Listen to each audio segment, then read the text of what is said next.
Rapidinho. Já está gravando. Pronto, agora sim. Vamos lá. Então, antes da interrupção, a gente estava falando aqui, mas eu vou só começar daqui do começo de novo para entrar na gravação e também para a gente não perder o fio da meada, tá? Então, como a gente estava conversando, existe um debate muito forte que é feito geralmente quando se adapta uma obra, principalmente uma obra que é querida pelo público, sobre se a fonte original é melhor ou se a adaptação é melhor, tá? É uma pergunta quase sempre presente. Ah, o filme é fiel ao livro? O filme não é fiel ao livro? Isso quer dizer que ele é ruim, né? Por exemplo, a adaptação de Harry Potter, já ouvi isso com a adaptação de Harry Potter, já ouvi isso com várias adaptações de quadrinhos, inclusive Watchmen, tá? Já isso é um tipo de discussão que sempre rola quando a gente está falando de adaptações, tá? Principalmente adaptações para o cinema. Então, para o pessoal que estuda as adaptações fílmicas, ou seja, as adaptações de outras fontes midiáticas para o cinema, eles colocam a pergunta: peraí, a intenção do autor da fonte original é o único fator de sucesso ou fracasso em uma adaptação? Ou seja, a adaptação ela depende só se ela é fiel ou se ela não é fiel ao livro, ou à peça de teatro, ou ao quadrinho, ou à fonte original, qualquer que ela seja. E daí que os estudiosos da área de adaptações fílmicas, eles colocam uma coisa muito interessante para a gente pensar. Olha, na verdade, só se fala em fidelidade à fonte, em fidelidade à obra original, isso só importa se você considera a obra original obrigatoriamente superior desculpa, a fonte obrigatoriamente superior à obra adaptada. Tem um erro nesse slide, tá? Depois eu conserto. E aí eu citei alguns exemplos. Eu falei, por exemplo, de Psicose. Psicose é talvez um dos filmes de terror mais clássicos que nós tenhamos ali em todo o século XX, um dos mais conhecidos, né? Mesmo tendo ali seus 50, 60 anos de distância já. Ainda é considerado como uma obra-prima do cinema. E Psicose é uma obra adaptada. Eu não sabia disso, por exemplo, até fazer a pesquisa para essa reunião, tá? Então, fala-se muito na obra Psicose do Hitchcock e não se fala tanto, por exemplo, no livro Psicose, até porque o filme do Hitchcock é muito mais conhecido, né? Inclusive pelo seu valor estético e cinematográfico, tá? Aí eu usei um outro exemplo aqui, que foi o caso do Blade Runner, que é um filme que eu gosto bastante, tá? Colocando que o filme Blade Runner, ele vai tomar um caminho em vários momentos, né? Seja com um cenário, seja com um contexto, ao mesmo tempo que você vai ter várias coisas da trama que vão ser adaptadas, você vai ter algumas diferenças muito significativas, né? Em diálogo, no cenário, em tudo, tá? E você não tem tanto esse debate o filme é fiel ao livro, o livro é melhor que o filme é melhor que o livro, porque normalmente se entende que o filme ele é derivado do livro, mas ele é uma coisa ao mesmo tempo diferente do livro. E ele é um clássico também. É um filme que é também colocado aí como um dos maiores filmes do século XX. Eu sou suspeito para falar porque eu sou fã de Blade Runner, tá? Mas, então vejam que quando a gente está falando de filmes clássicos do cinema, não existe muito essa pergunta é fiel à obra original? Não é fiel? Então, e até porque é uma pergunta que para os estudiosos de adaptações fílmicas não interessa tanto. Por quê? Porque para essa área de estudos já existe, né, a consciência de que quando você adapta, por exemplo, um livro para um filme, obrigatoriamente você vai ter mudanças, porque um livro funciona de uma forma, o filme funciona de outra. Né? Então, quando você adapta uma obra de uma linguagem midiática para outra, as mudanças elas são inevitáveis, tá? Você vai ter mudanças ali. Não tem como não mudar. E existe também, né, um pressuposto muito interessante do qual eles partem, de que toda adaptação, na verdade, ela é uma releitura do filme. Desculpa, ela é uma releitura da obra original. E ela procura dar uma nova vida e uma nova interpretação à fonte original. Por exemplo, eu nunca tinha ouvido falar no filme Pequenas Mulheres até assistir a adaptação de 2019 com a minha mãe no cinema. Nunca tinha ouvido falar. Aí quando eu fui pesquisar sobre, gostei do filme, me interessei, aí eu vi que tinha uma adaptação da década de 90, eu vi que tinha uma adaptação da década de 30, outra da década de 40. Esse filme tem umas 10 adaptações que tem base no mesmo livro, tá? É como o filme It tem a série, que é baseada no livro, e tem o remake que foi recentemente. Pois é. E se a gente for ver, por exemplo, eu acho que Os Miseráveis, por exemplo, é uma obra que deve ter umas 15 adaptações cinematográficas. Só citando como exemplo. Então, tem várias e várias adaptações. E elas atendem a contextos históricos, a momentos diferentes, como eu estava conversando com vocês. Uma coisa é a gente falar sobre uma adaptação de 1933. E Pequenas Mulheres é um livro que versa sobre o protagonismo e a autonomia das mulheres, né? Mas uma coisa era você falar disso em 1933, tá? Outra coisa é você falar disso em 2019, principalmente considerando o que representou para as mulheres o movimento feminista da década de 1960, tá? Então, a forma como se viam essas questões na década de 30 era uma. A forma como a gente está vendo essas questões hoje, né, quase 90 anos depois, é outra, tá? Então, mas são adaptações de uma mesma obra. São interpretações diferentes de uma mesma obra literária, que é a Pequenas Mulheres, que é da Louisa May Alcott, tá? Então, a ideia da interpretação ela não é necessariamente ser melhor do que o livro, mas toda adaptação, ela é uma interpretação da obra original. Se ela é boa ou não é uma outra questão, que todo mundo tem o direito de formular, mas que para os estudos do cinema não faz tanto não é uma questão que faz muito sentido, porque a preocupação deles é outra, né? Então, no caso deles, em vez deles se perguntarem se a obra é fiel ou não ao original, se é melhor ou não que o original, eles perguntam por que essa obra ela foi adaptada lá em 1933? Como é que as pessoas receberam essa obra? Como é que ela foi interpretada pelo público?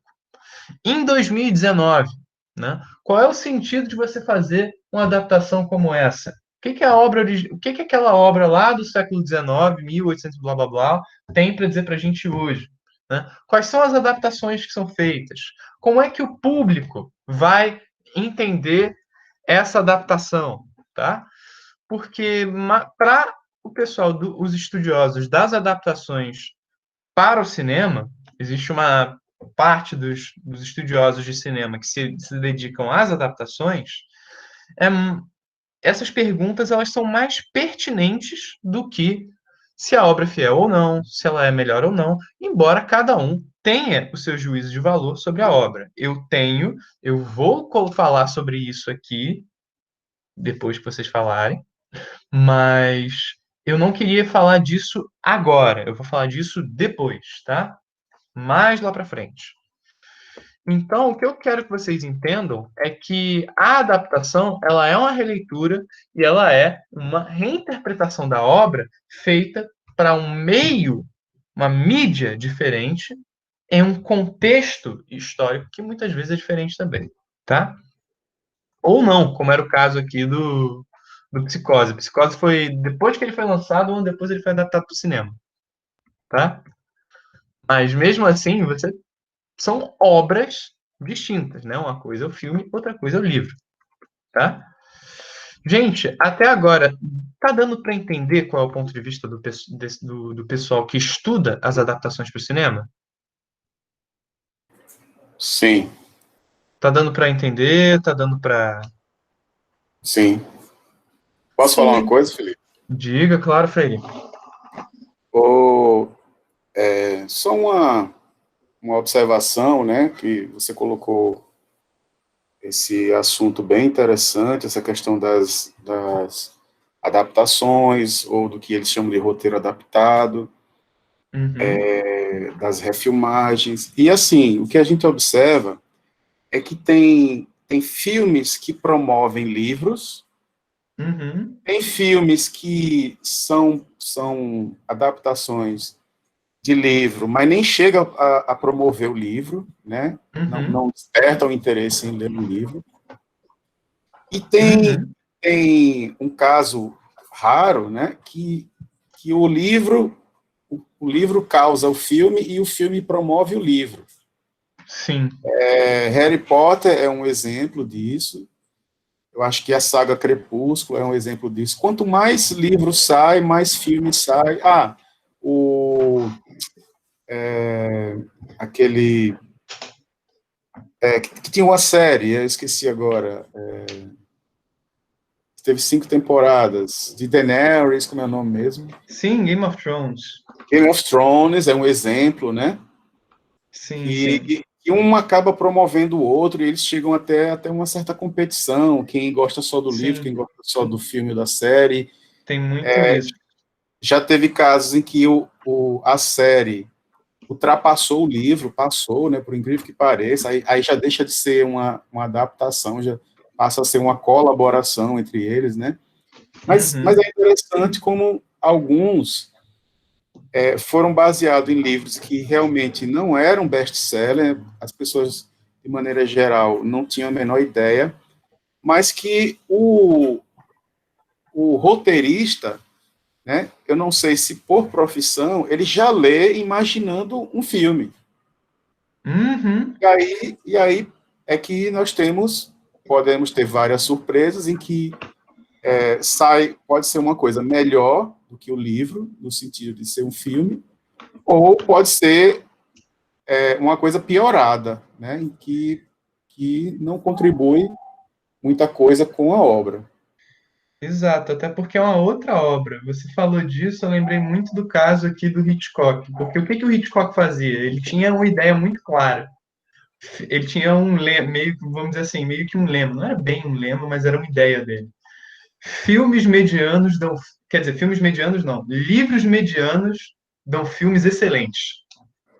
E aí ele pegou Sim, um monte de livro que era, assim, não era best-seller, que era mediano, assim, e ele, sim, por conta da criatividade dele, da visão que ele tinha de cinema, né, mestre, né, ele conseguia transformar aquela trama que no livro era mediana. Ele falava, eu li o livro uma vez, e aí a partir daí eu pego o filme. Só não voltava à obra original, lia, tinha uma ideia geral, criava o filme e criava o filme com base na minha cabeça. Ou seja, pois é, vários dos filmes que o Hitchcock adapta, os filmes são mais famosos do que os livros. sim, Porque o Hitchcock é um diretor consagradíssimo, né? Um dos maiores diretores do século XX. Então, você vê que esse debate, por exemplo, na obra dele, muitas vezes se inverte, né? E no caso, por exemplo, do filme da Blade Runner não é um filme que dá promoção à obra, mas eu fui uhum, ler a obra do Philip K. Dick por causa do filme Blade Runner. mas pouca gente faz isso. É. Também tem a questão mercadológica, por exemplo, você falou aí não, do Crepúsculo, etc e tal. Muitas vezes o filme ele é feito, né, com a perspectiva também, você tem a questão da indústria do cinema, né? Um filme Sim, feito com base em best-seller, muita gente pensa que, opa, vai dar espectador, vai dar receita, né? Então vamos adaptar.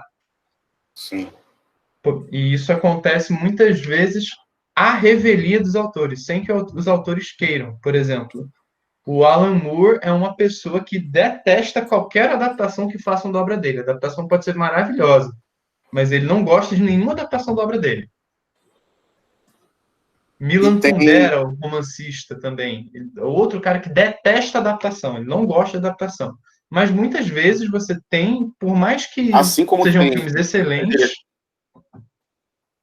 diga, Freire. assim como tem, assim como tem diretores que ele não só gosta de adaptações, como ele praticamente trabalhou somente com adaptações de livro, e ele consegue realmente fazer uma obra-prima nova. Ele pega aquilo ali Sim, como se fosse uma joia bruta e sim, ele faz a maneira dele. sim, sim, O Kubrick é um exemplo disso. 2001, Odisseia no Espaço é um livro, Lolita é um livro, sim, que por sinal sim, eu já li. Que mais?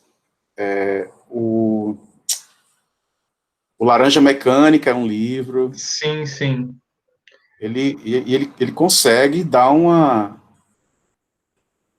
consegue promover, né, consegue fazer uma coisa nova a partir dali. Ali realmente ele é um artista que ele se sente nessa liberdade de construir da maneira como ele viu aquilo ali, como ele leu aquilo ali. sim. E às vezes tem casos até em que o próprio autor do livro participa como roteirista. É o caso do Segredo dos Acontece. Seus Olhos. Acontece também. Sim, O diretor do Segredo dos Seus Olhos, ele coescreveu o roteiro com o Eduardo Sacheri, que foi o autor do livro A Pergunta dos Seus Olhos, que originou o filme. E outro caso que eu consigo pensar também, eu não sei se ele foi roteirista, mas é um filme brasileiro muito lindo, gente. Recomendo a quem quiser, a quem quiser, que é o filme da minha vida, que é adaptado de sim, um autor chileno chamado Antônio Skármeta. E ele queria que o Selton Mello fosse o diretor do filme. Eu não sim. sei se ele entrou em contato por meio de carta, não sei como é que foi, mas enfim, ficou um filme muito bonito. Eu não sei se ele foi co-roteirista, mas ele faz uma participação especial. Ele está envolvido até na produção do filme, assim, na parte, ele faz uma pontinha ali. Eu tenho a impressão que eu já assisti esse filme, não estou lembrado. Ah, Eu teria maravilhoso. que, teria que ver umas cenas assim para ver se eu lembro, mas eu tenho quase certeza que eu assisti.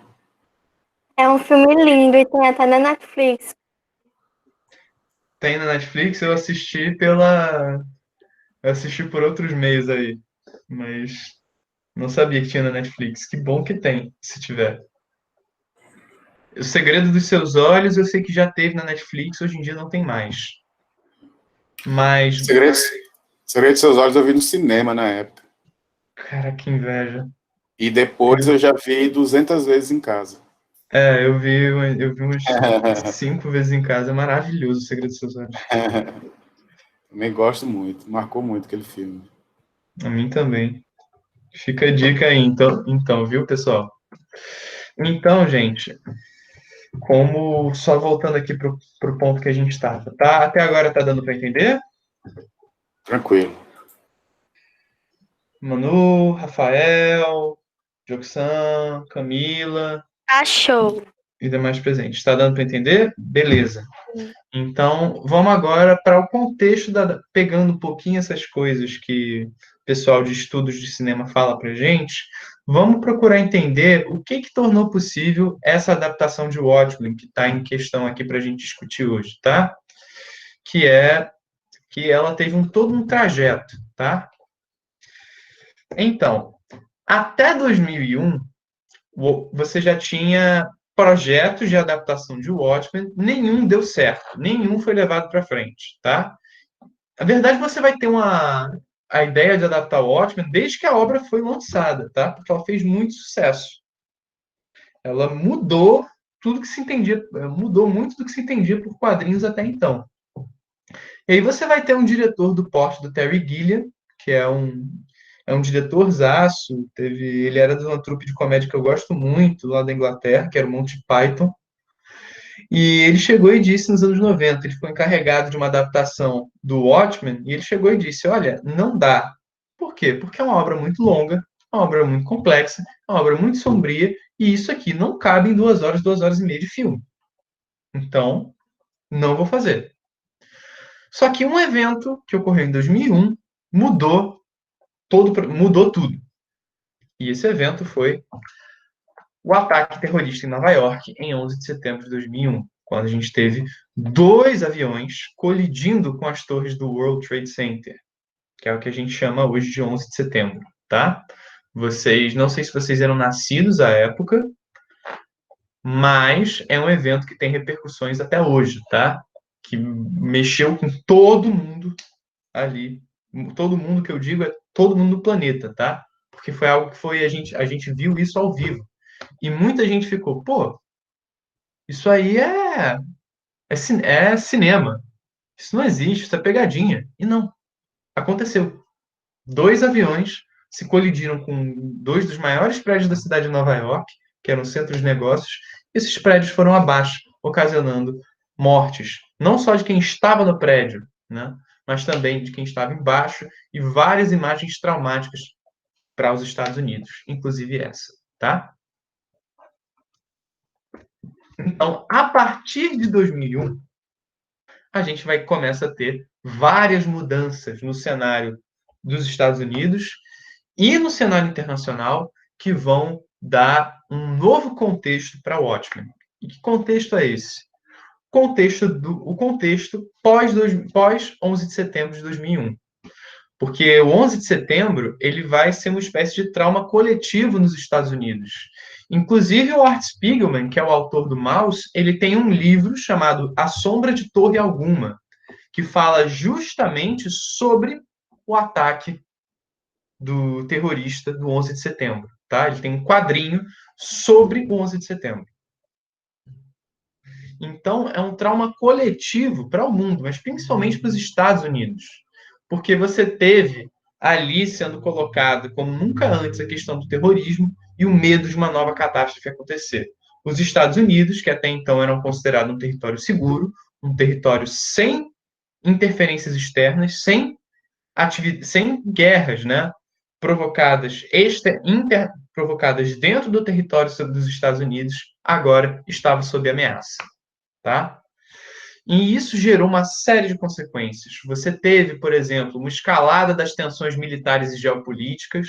A gente vai ter, por exemplo, o George Bush com a guerra ao terror, né?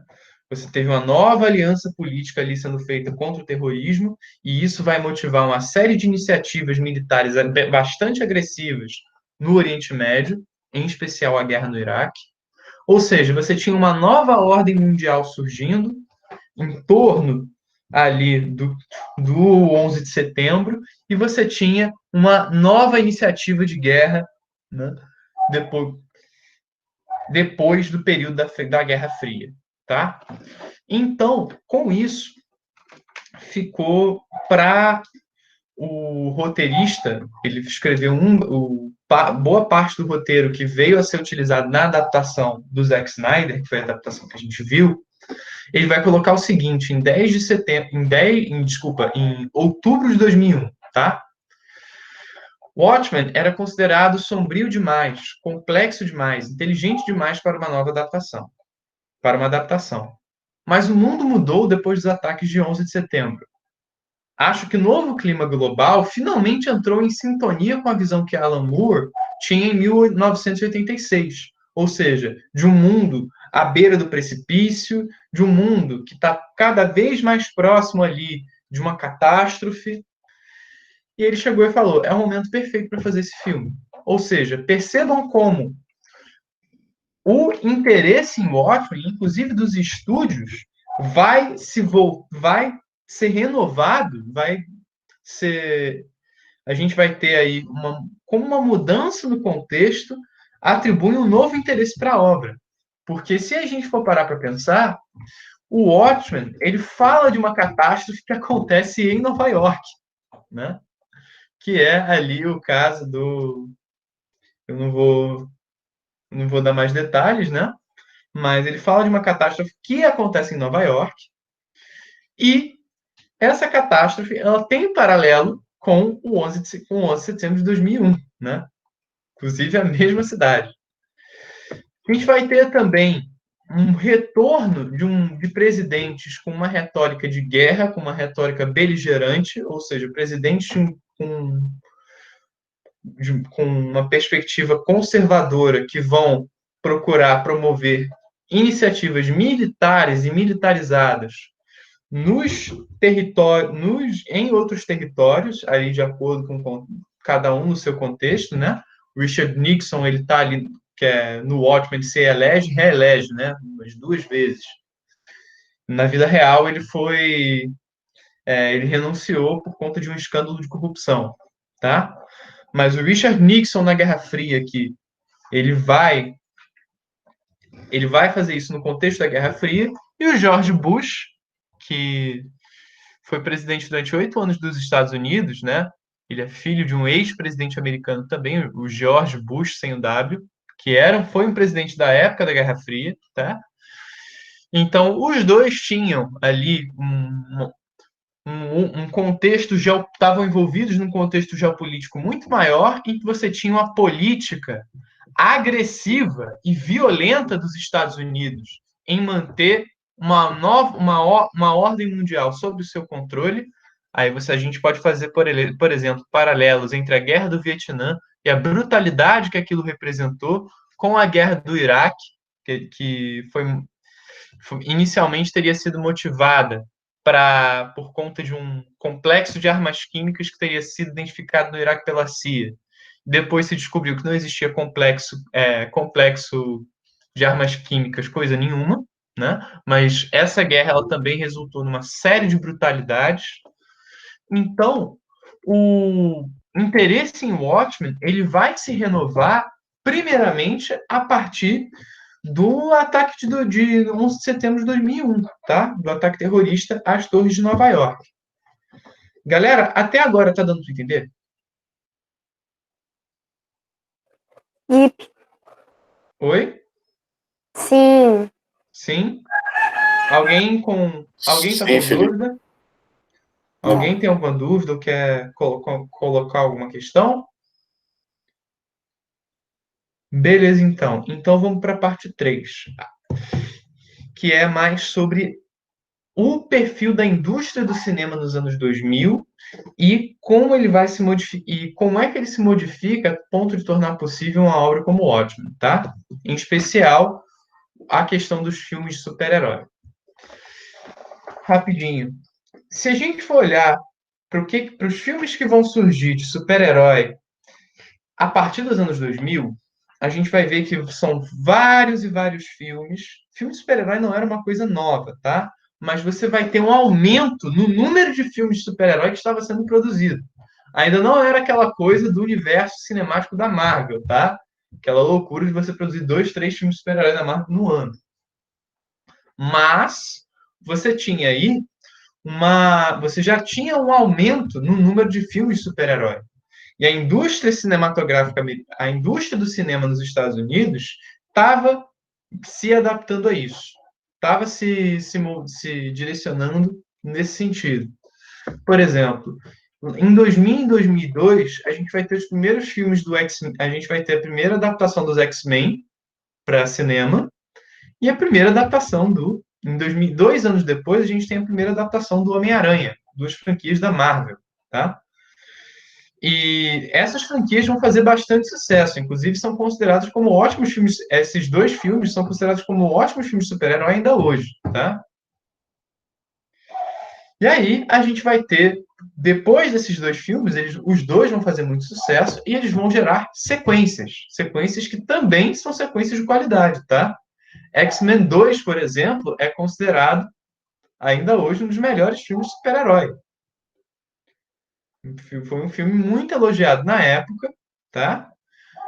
E assim como o Homem-Aranha 2, existe quando esse Homem-Aranha, o Homem-Aranha da Marvel foi lançado há pouco tempo atrás, existiu todo um debate porque ele foi muito elogiado, mas existiu todo um debate se ele era melhor ou não que o Homem-Aranha 2 de 2004, que até hoje é visto por muitos, inclusive por mim, como o melhor filme do Homem-Aranha, tá?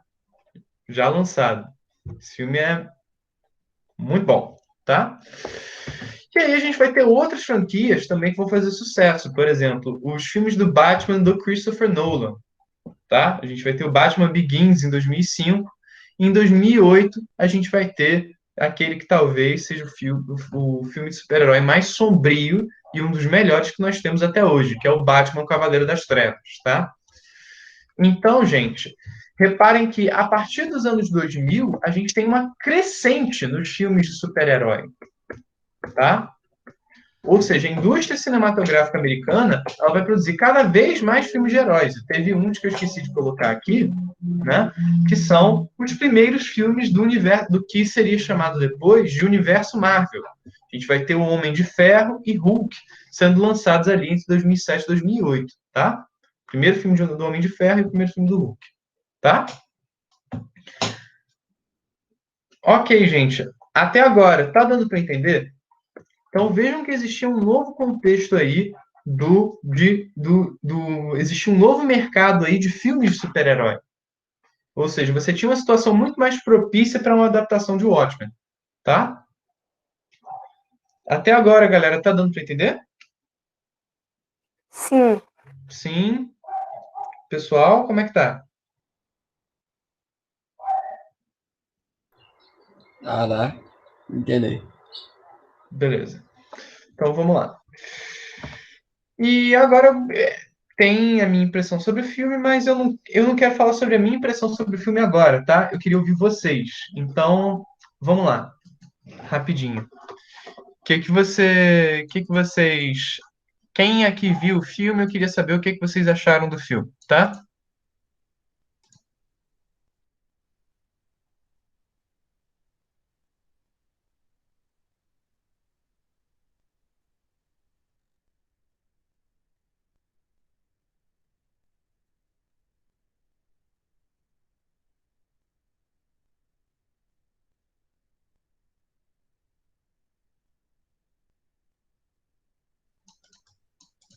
Oi? Peraí. Joxan, não sei de nada. Acontece. Peraí. Só acho que tem uma qualidade boa. Esse é um ponto muito bom, Joxan. Realmente é um filme que tem uma qualidade técnica boa, tá? Por mim, vocês podem começar. Tá certo. Eu vou falar. Começa por mim, então? Camilo saiu, ok. É um filme de 2000 e pouco. Isso é. Eu concordo com você, Joxan. Eu tinha desenvolvido rapidinho. Então, como vocês estão pedindo, é 2009, tá? Como vocês estão pedindo para eu começar, eu vou falar primeiro sobre a minha impressão, tá? Então, vamos lá. Eu vou dividir em várias partes que são referentes às partes da produção do filme, de um filme, tá? Acho que são várias coisas que a gente pode avaliar separadamente, depois eu faço algumas considerações gerais. Então, primeiro ponto, vamos lá. Direção. O que é a direção de um filme? Direção é você coordenar o projeto do filme como um todo, tá? Ou seja,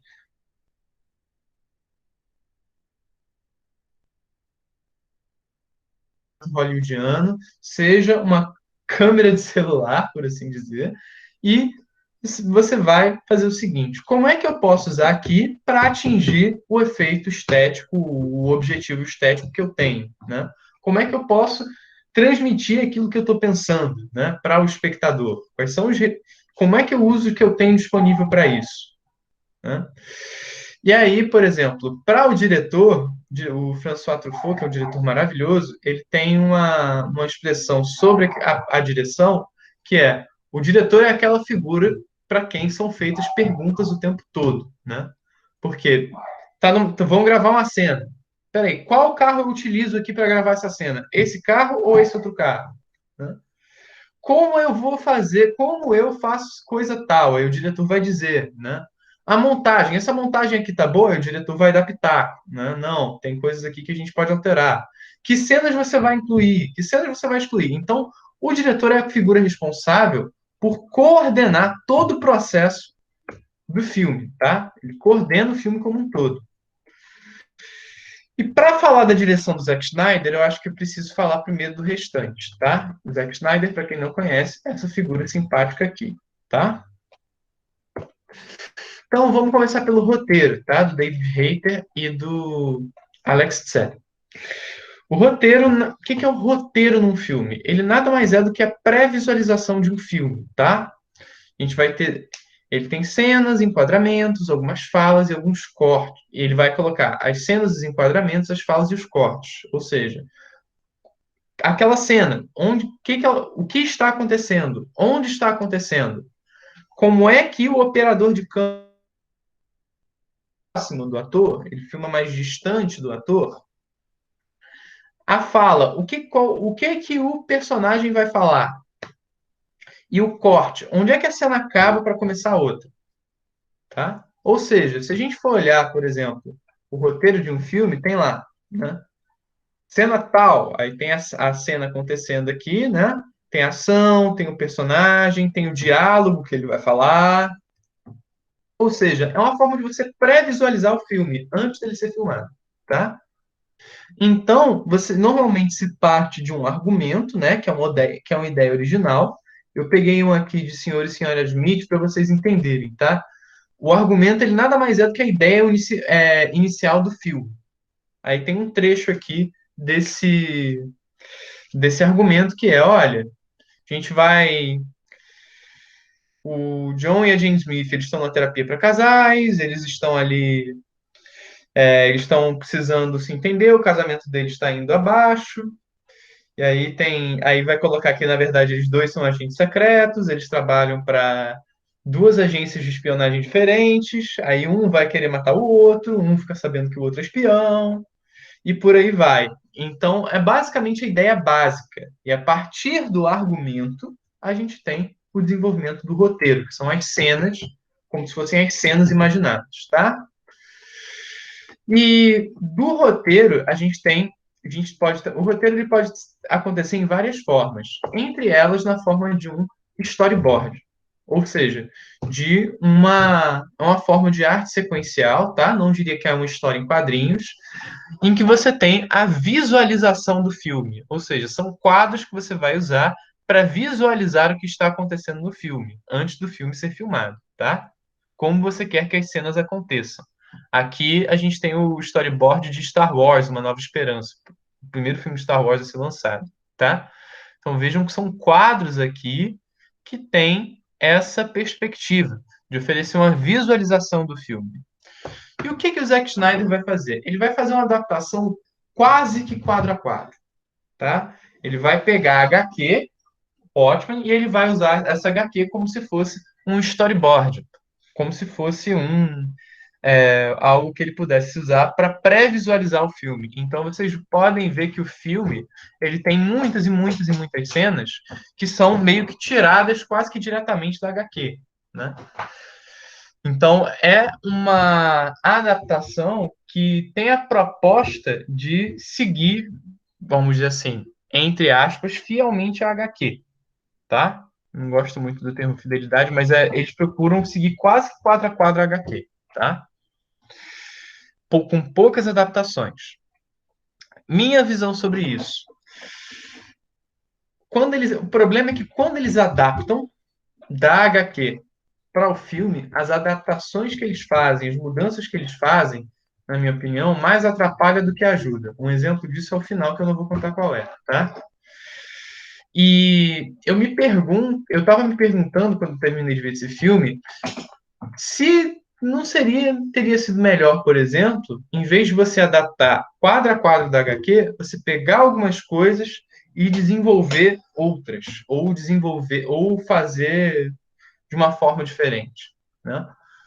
Mas, rapidinho. Então, o roteiro é essa parte do filme que é responsável por pré-visualizar o que vai ser falado, como vai ser filmado, como é que a cena vai aparecer, tá? Na minha opinião, houve essa escolha de você seguir quadro por quadro a HQ, ou quase isso. Só que não sei se mas as adaptações, não sei se foram tão felizes, tá? Eu vou explicar para vocês depois. Direção de fotografia. né? Vamos à direção fotográfica do filme. Direção de fotografia nada mais é do que o resultado fotográfico do filme, ou seja, aquilo que a câmera está pegando, como está pegando, tá? Então, como é que o que a câmera está recortando ali? O que a câmera está filmando? Como é que as imagens do filme contam a história? Então, por exemplo, se a gente pegar um filme como O Regresso, do Alejandro González Iñárritu, a fotografia deles, primeiro, eles tentaram fazer tudo com quase que com luz natural. E o segundo ponto é que vocês vão ver imagens como essa em vários momentos do filme, porque a proposta dele é colocar o contraste da pequenez do homem, né, do quanto da fragilidade humana ante a imensidão de uma paisagem que é inóspita, de uma paisagem que é puro gelo, né, de uma paisagem que é quase deserta. Então, no filme O Regresso, por exemplo, quando você coloca essa personagem pequenininha aqui e você coloca a imensidão da paisagem em destaque aqui, isso é uma escolha narrativa do diretor para contar a história, tá? E o estilo do Snyder, junto com Larry Fong, que era quem estava ocupado com a questão da fotografia ou da cinematografia do filme, você tem personagens muito plásticos, né? Personagens com uma movimentação bem à la HQ, vamos dizer assim. Não ótimo, mas histórias em quadrinhos em geral. Você vai ter um uso da iluminação mais escurecida para dar conta ali do universo do Watchmen e adaptações quase que literais dos quadros da HQ, como a gente viu aqui. Então, o que eu penso sobre isso? Tecnicamente, Watchmen é um filme impecável. E aí eu concordo com o Joxan, tá? Do ponto de vista da técnica. Ele é muito bem filmado, as imagens são muito bonitas. Você vai ter, por exemplo, você vê, por exemplo, aqui no caso dessa imagem, né? Como a composição dela é bonita, né? O uso da luz, o clima noturno, sombrio. Então, Felipe, oi, você está diga. fazendo a apresentação? Ah, não tava. Eu estava fazendo a apresentação, vixe. É Ah, porque não eu não tá. estava Não dando tá tempo. aparecendo, desculpa. Só um minuto. A fotografia do filme é incrível. Deixa eu só colocar aqui rapidinho. Peraí, desculpem, gente, não estava aparecendo. É normal, eu também não estava, porque eu não estava sabendo. Rapidinho, vamos lá. Então, quando eu estava falando do. Desculpem, tá? Quando eu estava falando da direção, eu estava usando o caso desse filme aqui do François Truffaut, né? Porque o diretor é ele quem concentra. Veja a quantidade de pessoas que estão aqui em torno da figura do diretor, perguntando ao diretor: o que eu tenho que fazer aqui com a maquiagem? Melhor assim ou melhor assado? O que eu faço aqui? A gente usa localização tal ou outra localização? Qual é o carro que a gente usa aqui para essa cena de perseguição? A gente usa esse ou usa esse? Então, são várias escolhas, tá? Que o diretor tem que tomar. Ele é o responsável pela coordenação geral da obra, tá? Esse é o diretor de Watchmen, Zack Snyder. E no que diz o roteiro, por exemplo, quando eu estava falando do argumento, o argumento é essa ideia inicial. Aí eu estava falando do caso do senhor e senhora Smith, que aí tem um casal que está na terapia de casais, porque o casamento deles vai acabar.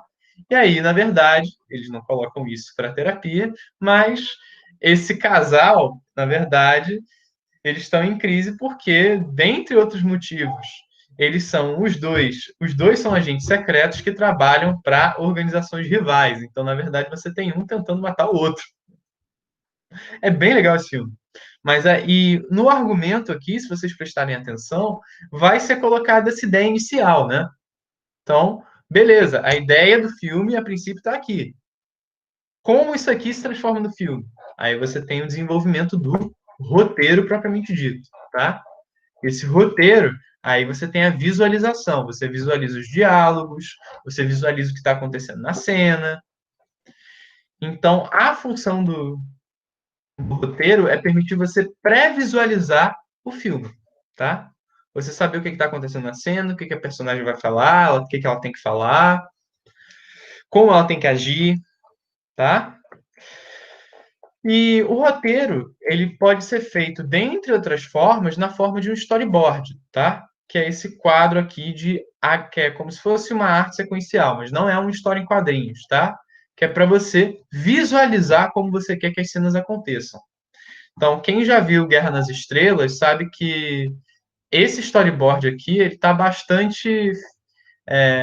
você vê que ele está bastante presente na história. As cenas, elas acontecem de uma forma mais ou menos assim, tá? E aí, o que o diretor do Watchmen vai fazer? Ele vai usar a HQ como uma storyboard. Ele vai fazer algumas poucas adaptações e ele vai fazer uma adaptação quase que quadro a quadro da HQ, tá? Isso tem resultados, a meu ver, positivos e negativos para o filme, tá? As adaptações, por exemplo, elas são problemáticas, mas na parte estética, o filme, a meu ver, na parte técnica, ele é inegavelmente bom, tá? Então, direção de fotografia, o que eu estava conversando aqui com vocês, é o resultado fotográfico do filme, tá? A gente vai ter aqui, por exemplo, o exemplo que eu citei para vocês, né?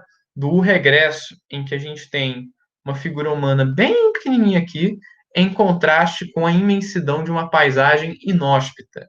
Esse tipo de cena vai acontecer várias vezes nesse filme, porque ele quer retratar, uma das coisas que ele quer colocar, justamente a fragilidade da vida humana em contraste com a natureza. Então, vejam como a câmera ela está captando isso, tá? E no caso de Watchmen, a meu ver, tecnicamente a fotografia do filme é linda, tá? É tecnicamente impecável. Só que ela traz um problema que para mim é um problemão, tá? Que aí vem aí vem na narrativa do filme, como você tem ali um descompasso entre a forma com que o Zack Snyder vê os heróis, porque ele engrandece os heróis, numa trama que coloca que os heróis são pequenos, que os heróis são humanos, que os heróis são problemáticos. Então, esse é já adiantando um dos pontos, para mim, um dos pontos principais do filme. Por mais que tecnicamente o Watchmen seja maravilhoso, assim, a fotografia e etc e tal, a montagem dele também é muito boa, mas ele tem esse problema latente. Parece que a estética do Zack Snyder, que é muito bonita, não casa com a proposta do filme. E aí você não sabe, né? Se você fica, que massa, velho. Porque os heróis, eles são engrandecidos, ou se você fica, meu Deus, essa figura é problemática. Então, esse casamento é um casamento que não deu muito certo, porque ele gera um equilíbrio instável, né? Entre engrandecimento do herói, pela estética utilizada, e que contrasta com a sobriedade e a brutalidade da trama, tá? Então, para mim, apesar da beleza técnica, isso é um problemão. E aqui a gente tem talvez o fator que mais me chamou a atenção no filme, que é o design de produção, né? Que é a galera que é responsável por criar o conceito visual do filme. Então, como é que é esse mundo de Watchmen adaptado para o cinema? O que a gente usa para fazer esse mundo? Aí você tem a cenografia, que são os objetos que estão disponíveis na cena, você tem a própria fabricação dos objetos, você tem o figurino, você tem as maquiagens.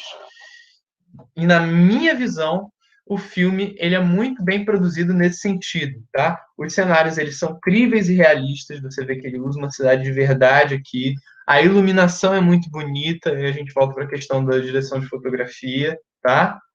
Mas, então, para mim, talvez a melhor coisa desse filme, uma das melhores, seja o design de produção, tá? Ele é muito bem pensado, você consegue no filme acreditar que você está no mundo, ao mesmo tempo que ele é estilizado para parecer um HQ, mas você está ali num filme que você consegue acreditar naquilo dali, né?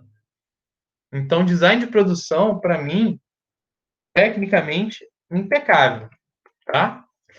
Agora, design de som e microfonia, né? Que tem a ver com a criação do conceito sonoro do filme, né? Que é como os sons ajudam a construir uma história. Se vocês forem ver o filme Roma, por exemplo, ganhou o Oscar vários Oscars, na verdade, em 2016, vocês pararem para escutar o filme, vocês vão ver que muito do filme, que tem a ver com o cotidiano, é contado por meio do som, tá? Eles usam, por exemplo, o som do cachorro, o som do carro chegando, o som do carro batendo. Você percebe como é o cotidiano muito em conta do uso do som, tá? Então, o design do som ele tem essa função. Como é que o som ajuda a contar a história? E assim, particularmente, se não aparece problema com o som, como não apareceu para mim o Watchmen, tá? É porque normalmente está ok. Não é excepcional, não é uma direção magistral de som, mas não atrapalha. É um mérito, tá? Trilha sonora. Vamos lá. Trilha sonora a gente tem dois aspectos, tá? A gente tem a trilha sonora original e a trilha sonora, que é uma composição de músicas exclusivamente para o filme. Essa me foi indiferente, tá? Eu não vi uma grande trilha sonora, mas também não vi uma trilha sonora ruim, tá? E a gente tem a trilha sonora adaptada de músicas que já existiam antes do filme e que foram adaptadas para o filme, tá? Minha visão, trilha sonora não fede nem cheira, mas também não atrapalha. Já a trilha sonora, isso é a trilha sonora original. Já a trilha sonora adaptada, ela tem alguns acertos e vários erros. Por exemplo, eu gostei muito da sequência inicial, para mim, uma das melhores coisas do filme, em que você tem ali a morte do comediante ao som de Unforgettable, né, de um cantor de jazz chamado Nat King Cole. Eu acho que super combinou com a cena. Fez um contraste bem interessante.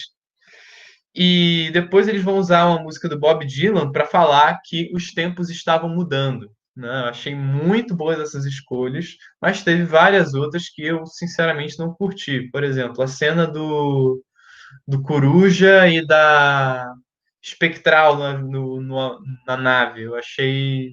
Eu gosto da música do Leonard Cohen, mas eu achei muita forçação de barra o uso dessa música. Aí teve Sound of Silence, por exemplo. Eu não gostei porque o comediante não é uma figura boa, não é uma figura lá muito boazinha que parece sofrer com os problemas do mundo, né? Apesar de que ele sofre, né? Mas considerando a personagem, eu acho que não casava muito bem, tá? A atuação. A atuação os atores eles conseguem passar, né? Dá para você consegue acreditar na ação daquela personagem. Ele consegue dar vida àquela personagem intrigante a uma determinada personagem. E o Watchmen ele vai usar atores desconhecidos do grande público. A gente tem atuações muito boas no caso do Rorschach, atuações medianas ali no caso do comediante, às vezes um pouco afetada, mas enfim. Você tem atuação mais ou menos ali no caso do Coruja. A Sally Júpiter, ela tem pouco tempo de cena, mas a meu ver ela atua razoavelmente bem. Agora, as cenas com a Espectral, pelo amor de Deus. Enfim, aquela. Não gostei muito da performance da atriz que faz a Espectral, não. Eu acho que é como o mundo tá caindo e ela tá meio indiferente, mas é a minha opinião, tá? E além disso, a gente tem também a montagem, tá? Que é responsável por ligar ou por religar várias cenas que são separadas ali, que são produzidas separadamente e que normalmente dá uma ilusão para a gente de que o filme tem uma continuidade, tá? Então, o que eu achei? A montagem é muito boa. Só o único problema eram, na minha visão, os contos do Cargueiro Negro. Porque apesar de ser uma narrativa da HQ, ele não foi produzido para entrar no filme. E eu sentia, toda vez que, a maior parte das vezes que vinha o conto do Cargueiro Negro, eu sentia uma quebra na narração, ou seja, ele atrapalha o ritmo da narrativa do filme. Então, a meu ver, ficou como ele, por um lado, ajuda um pouco e, por outro lado, atrapalha muito, principalmente para quem não leu a HQ, tá? Outros pontos, tá? E aí eu vou fazer meu veredito a partir daqui. Alguns pontos positivos, tá? Adaptar o ótimo é uma obra difícil, é um negócio difícil. Então, acho que o Zack Snyder, só dele ter encarado essa tarefa e dele ter feito um filme competente, mínimo, o Zack Snyder já tem aí os meus aplausos, tá?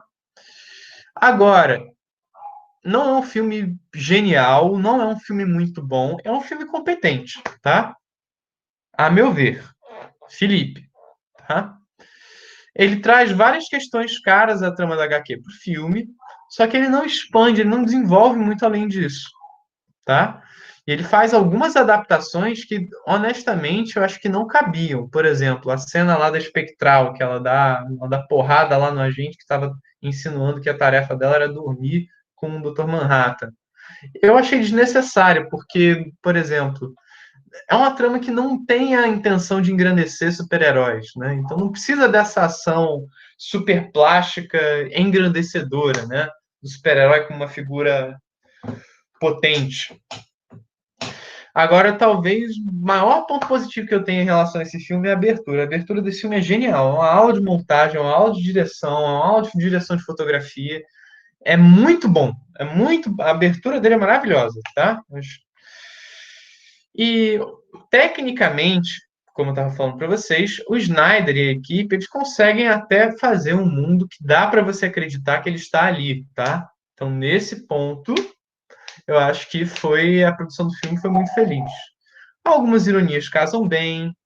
A violência presente no filme, principalmente dos heróis, ela é importante para entender qual é a crítica da HQ, por exemplo, ou entender, né? Ou mesmo para você conseguir desenvolver uma trama como essa. Só que a gente tem alguns problemas. Como eu disse, por exemplo, eu acho que esse filme ele é muito ambicioso, mas ele fica aquém do que ele promete, tá? É um filme só competente. Acho que teve. Muitas vezes eu notei que o filme era uma escolha você adaptar dessa forma, mas muitas vezes ele se encontra preso ao original, tá? Ele não inova muito em cima do original. Você pode ter um filme, vamos dizer assim, que segue fielmente, mas ainda assim imaginativo, ainda assim um filme que desenvolva bem a trama. A meu ver, ele ficou muito empenhado em tentar, né, em se apegar ao original, ao ponto de você ter mais problemas do que virtudes por conta disso, tá? E aí, como eu disse, para mim talvez esse seja o problema principal do filme. A estética do diretor não parece casar com a trama do Watchmen, tá? Com a trama que está sendo proposta pelo filme, porque o filme ou pelo menos a ideia que ele queria colocar era dos super-heróis como figuras violentas, dos super-heróis como figuras humanas, como figuras falhas, e não é bem isso que você vê. Assim, você tem uma incompatibilidade entre essa questão do Watchmen e a forma com que isso vai ser colocado pelo filme, tá? Você vai ter alguns personagens sendo caricaturizados demais. Por exemplo, não gostei da caracterização do Richard Nixon quase como se fosse um palhaço, mas aí é a percepção minha, tá? Não que eu goste do Nixon. E os contos do Cargueiro Negro eles são muito bons para quem leu HQ, como era o meu caso, o caso de alguns de vocês, mas eu mesmo, sinceramente, não tinha muita paciência quando eu estava vendo o filme para ficar. Quer dizer, eu tinha até um pouco de paciência eu assistir e tal, mas era uma quebra significativa no ritmo do filme, tá?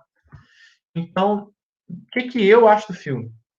Primeiro, é uma tentativa de adaptação fiel, até mesmo reverente à história em quadrinhos. Você é quase uma adaptação quadro a quadro. E isso não é algo necessariamente ruim, nem algo necessariamente bom. É mais uma opção que você utiliza, tá? Essa opção trouxe ganhos? Não. Talvez até tenha trazido, mas será que supera o que foi perdido no processo de adaptação da HQ para o filme? Então, tecnicamente o filme é excelente, tá?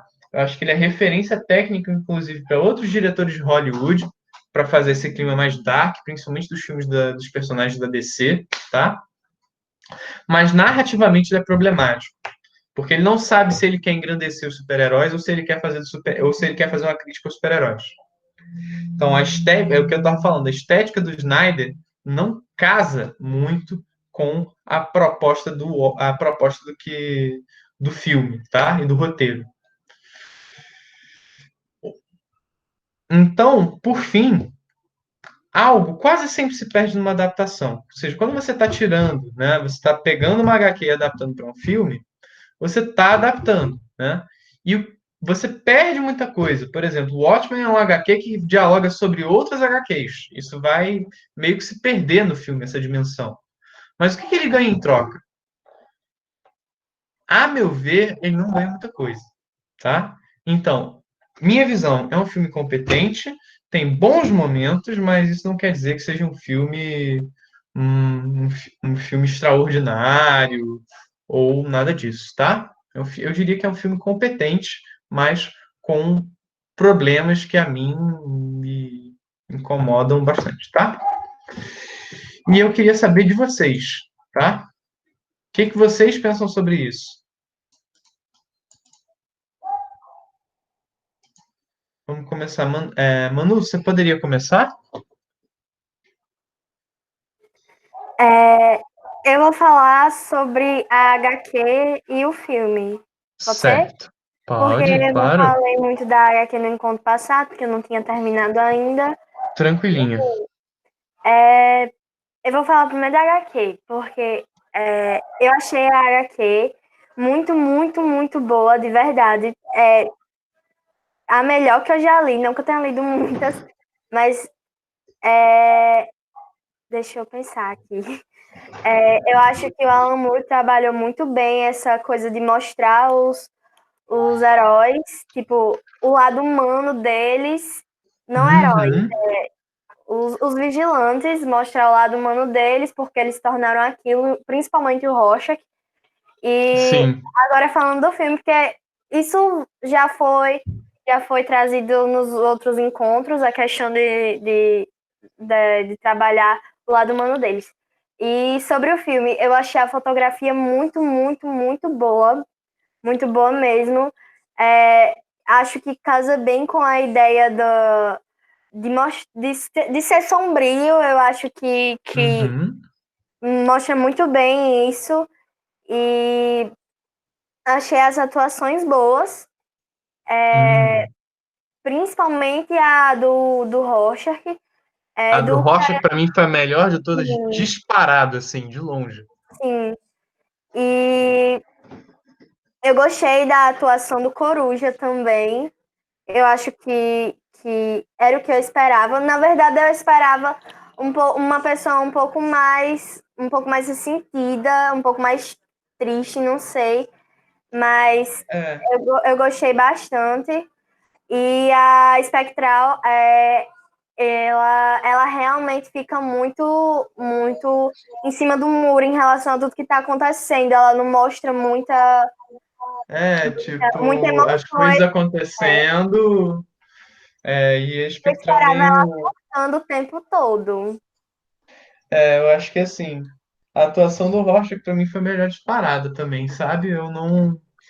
Eu particularmente não tenho. Eu achei que o Coruja ele foi competente, ele conseguiu assim colocar a dimensão da personagem, sabe? Que é aquela figura que se ressente de ter se aposentado, que tem vontade de ser super-herói, aquilo para ele ele fantasia, acho que aí no sentido mais ele fetichiza a questão do super-herói, né? Ser super-herói para ele ele tem um ardor assim por ser pelo vigilantismo, pelo super-heroísmo, mas assim, é competente, mas eu acho que outras dimensões poderiam ter sido exploradas, né? Mas isso aí eu acho que faltou, tirando Rocha, que faltou essa penetração na psique da personagem. Achei que a galera estava atuando muito no piloto automático.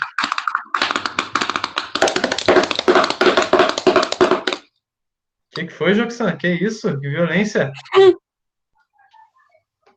Ih, tô gravando.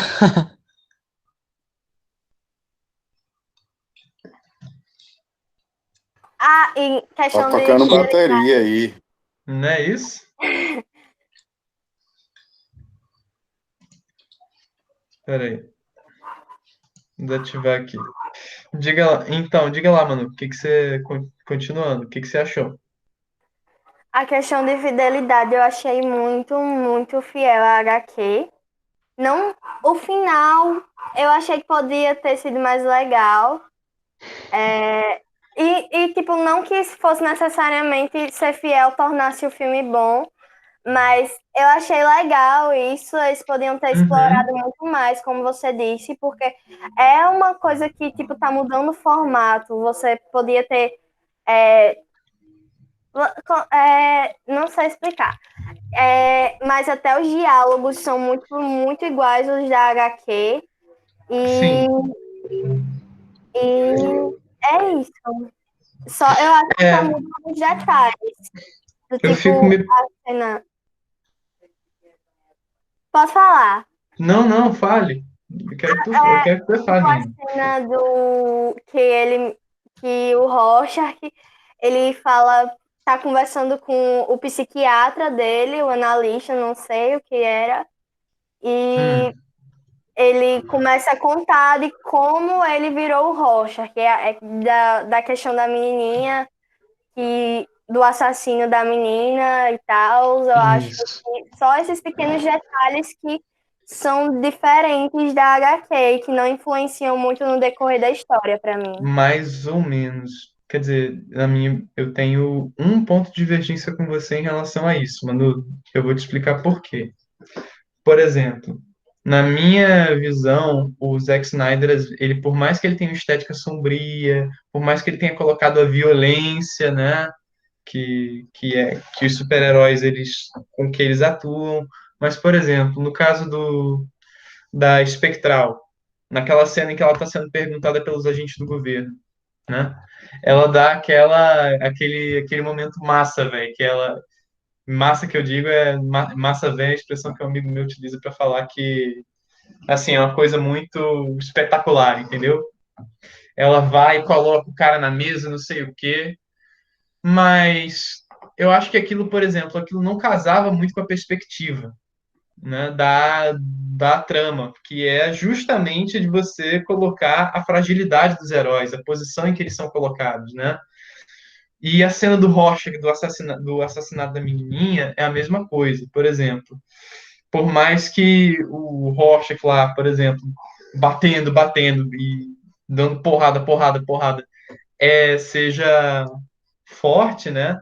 Eu acho que, por exemplo, se é para ser fiel ao HQ, eu acho que talvez tivesse muito mais impacto você colocar a cena tal como foi na HQ, em que ele deixa uma serra do lado do cara, bota gasolina nele e no que está em torno, queima a casa e ele fica lá assistindo a coisa queimar e o cara gritando.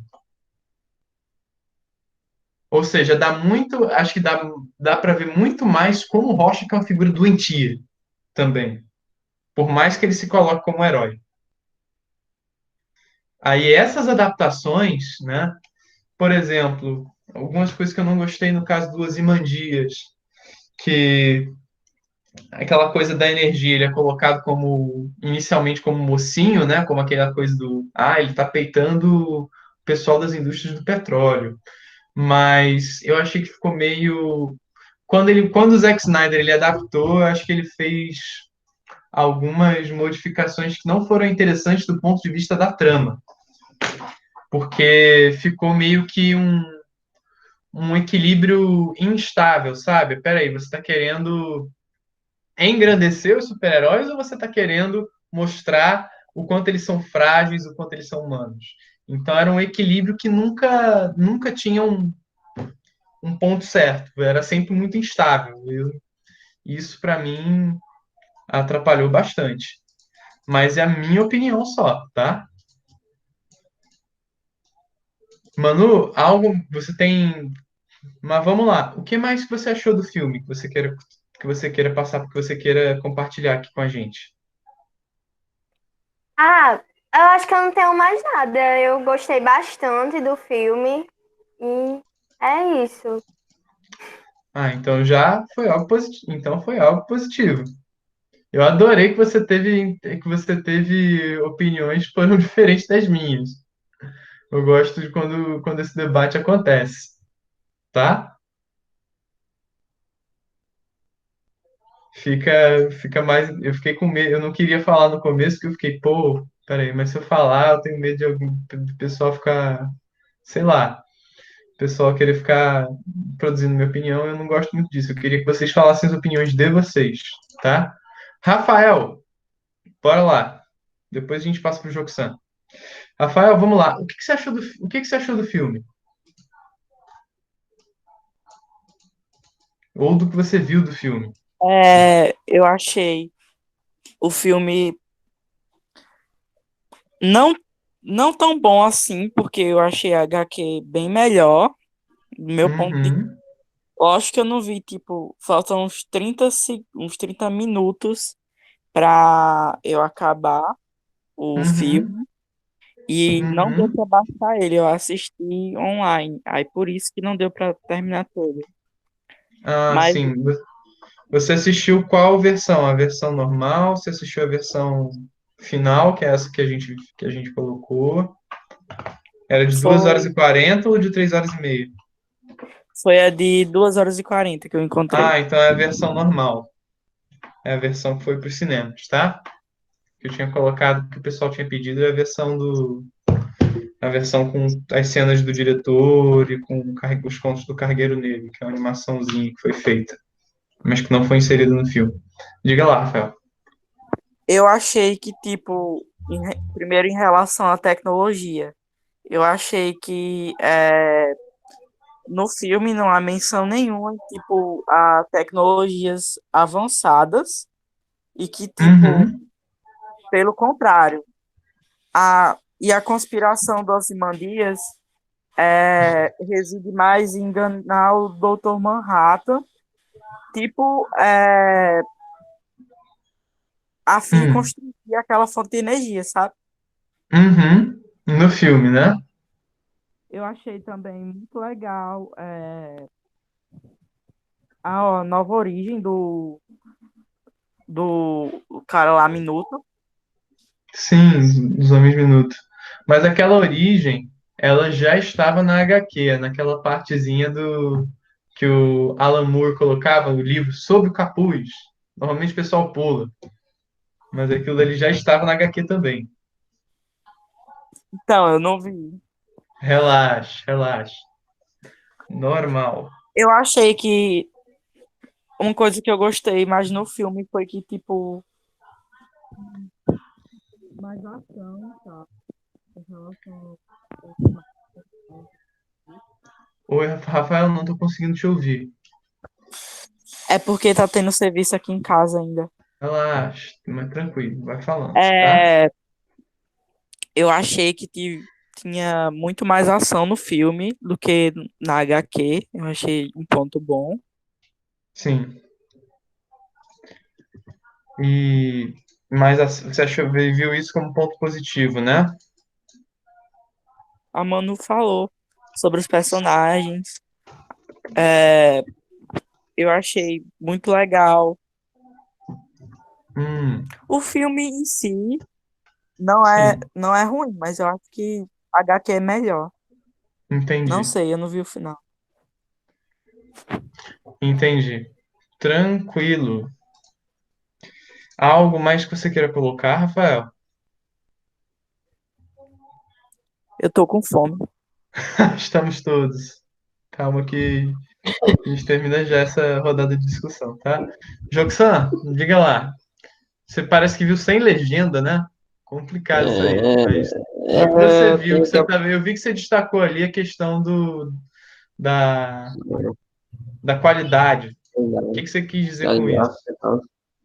A qualidade gráfica dele, esse focos e tal, posicionamento de câmeras, tudo mais aí. Que para filmes assim de antes de 2010, comecei em 2009, não tinha tanta essa Uhum. qualidade, mas isso aí, quando eu vi que tinha muita qualidade. Me lembrou até o filme do Coringa lá do Joaquin Phoenix, e de Sim, qualidade sim. boa. Sim, Com, do Coringa você diz o Batman Cavaleiro das é, Trevas? não, o outro mais novo, o do Joaquin Phoenix. Sim, sim, sim, do Joaquin Phoenix. Eu ainda não vi, eu preciso ver. Show. Eu me É, lembro, tipo, em foto e tal, essa questão de cenário mais sombrio e tal. sim, sim. Eu concordo com você. Eu acho que, tecnicamente falando, o filme é espetacular. A fotografia, quer dizer, fotografia que eu digo é a qualidade técnica da fotografia. As imagens são muito bonitas, o posicionamento da câmera é muito bom. São quase assim. Tem uns momentos ali que você tira ali que fica uma pintura, né? Uma coisa maravilhosa. Mas Eu tenho as reservas que eu já falei em relação à estética do Snyder com a trama, mas isso aí é uma opinião minha, tá?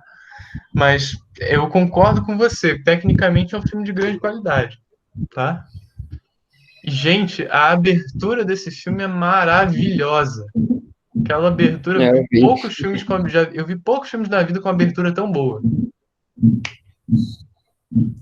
A abertura lá é show. É uma aula de montagem. E de outras coisas também, de fotografia, de tudo. Escolha da trilha sonora. O problema é que depois as escolhas vão se revelando não tão boas assim, a meu ver. Mas é só a minha opinião. Algo mais que você queira colocar, Juxan? É que saiu, não assistiu o filme mesmo, que tava sem legenda, eu não sou bilíngue. Oh, tinha legenda lá, mas não tem problema, Não, tá? é porque o meu, eu abri lá e só tinha lá uma imagem, e tinha esse filme aí sem legenda e outro lá. Não, não era filme não, mas era o... Era a legenda, pô. Outro arquivo tinha Ah, 200 KB. é um que tinha uma imagem. Ah, era uma imagem? Não era um... Eu acho que- sei lá. Tá Tinha certo. a imagem do Que era? torrent, tinha um arquivo com a imagem É, do torrent, aí tinha um arquivo com o filme, aí o outro era tipo um texto. é. Uhum, o texto, o do arquivo de texto era legenda, tá? Mas era isso. Ok, gente, então, alguém tem algo mais a declarar? Faltou o Freire aí, Freire. Freire, Freire, se eu não me engano, ele disse que não viu o filme, É, também não leu a HQ, mas é uma... Freire, eu tenho quase certeza que você ia gostar, viu? Deve estar eu vou fazendo assistir alguma esse outra filme coisa. ainda aí, legendado. Deixa eu ver. Gente, é o seguinte, rapidinho, eu tenho só uma última coisa que eu queria fazer com vocês, que é um agradecimento, tá? Queria agradecer a vocês por terem comparecido à reunião. Possivelmente essa é a nossa última reunião do projeto Bora Ler HQs, tá? Eu vou anunciar no grupo, mas eu vi um decréscimo muito, por mim eu faria com uma, duas pessoas, não vejo problemas em relação a isso.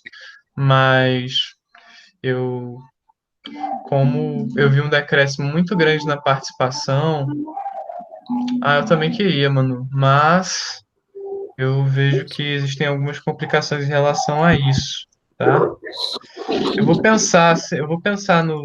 pensar no caso, tá? Eu sei que tem gente aqui interessada em participar, eu também queria, mas eu vi que muita gente, até que estava presente no começo, foi deixando. E eu, por mim, eu faria com uma pessoa, tá? Só que é muito. Tem um amigo seu que quer entrar? Convida ele. Mas é porque assim, a gente tá com uma rotatividade muito grande e o número de membros está muito pequeno. Por exemplo, hoje estava eu, Freire, 3 alunos. E aí, assim, em relação a eu vou pensar ainda se eu vou continuar. Eu não sei se tem um mínimo, eu vou conversar com o André em relação a isso, tá? Mas se eu levo o projeto até o final, se, se, se o projeto de Felipe não tem mais participantes, significa que eu morro. Não, que isso. Mas por mim eu até continuaria até com uma pessoa. Eu faço isso porque eu gosto, não tem mérito nenhum, tá? Só que o Mas assim, como a gente tem, até fiz uma reunião de diagnóstico com o pessoal, etc e tal, para ver se o número de participantes aumentava e aumentava não, se eles pelo menos se mantinha e aí o pessoal tá debandando, né? Algo que eu tenho muito controle sobre isso. Eu vou conversar com o André para ver a viabilidade, tá? De continuar. Mas eu não sei como é que isso vai ficar ainda. Depois que eu conversar com ele, aí eu falo com vocês, tá? Mas queria agradecer a presença de todos. Muito obrigado pela participação de vocês, não só hoje, mas ao longo de todo esse projeto, tá? Obrigado por terem embarcado nessa loucura comigo, tá? Pronto, gente. Por hoje é isso, tá? Eu vou encerrar a gravação e Ok, Felipe. se for rolar, próxima semana, aí a gente entra com. Vou ver com o André como é que isso fica. Segunda-feira eu dou um retorno para vocês. Se for rolar, próxima semana, na quinta-feira, a gente faz uma reunião sobre Batman Cavaleiro das Trevas, tá? Se não Beleza. for, aí eu informo vocês direitinho na segunda-feira, tá? Obrigado, gente, pela participação e pela presença, tá? Uma ótima tarde para vocês. Obrigado mesmo. Beleza. Até mais.